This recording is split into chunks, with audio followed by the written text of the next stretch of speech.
Praise Lord समस्त को स्वागत करुचे लिविंग गॉड चैनल रे। प्रिय भाई और भौणी मैंने आसतु आज आम जाना जहाँकि आउ बहुत इंपोर्टाट विषय अटे जहाँ आउ वाक्य हूँ अग्नि स्वरूप अटे।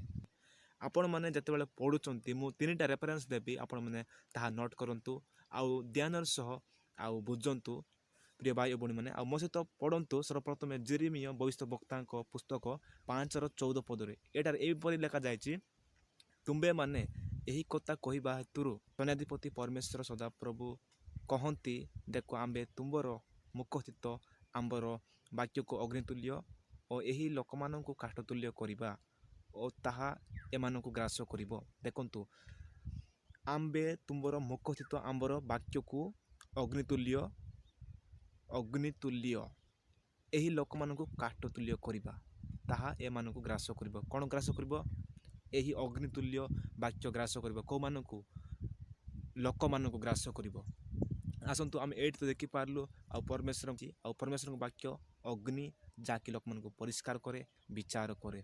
आसतु आउ गोटे रेफरेन्स देखा जहाँकि आप जो पढ़ुं जेरेमिया आउ 23 तार 29 पद पढ़ु मो सांगे। आउ ये कहते सदाप्रभु परमेश्वर ये कहते सदाप्रभु कहते आंबर वाक्य कि अग्नि स्वरूप नुहे। देखंतु तांको वाक्य कि अग्नि स्वरूप नुह। देखंतु अग्नि बोली कहुए वाक्य को आउ पाषांड कंड विखंडकारी हाथोड़ी तुल्य नुहे अग्नि स्वरूप नुहे। सदाप्रभु परमेश्वर जेरेमिया भविष्यवक्ता कहते। आउ देखंतु मो सहित आउ पढ़ु जिसाया भविष्यवक्ता पुस्तक सेठी चौर लेखा जाए आपण मैंने मो सहित पढ़ु।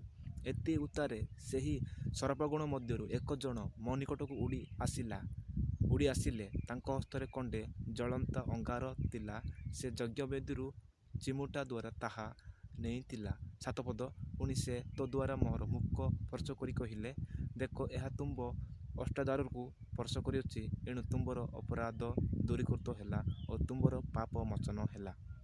देखंतु यहाटारे अंगार कहुए अंगार माने अग्नि ही अंगार से अंगार को जिसाया भविष्यवक्ता अष्टाधार को स्पर्श कराऊँचे जड़े दूत आउ ताहार पाप दूरीकृत होची ताहार पाप क्षमा होची।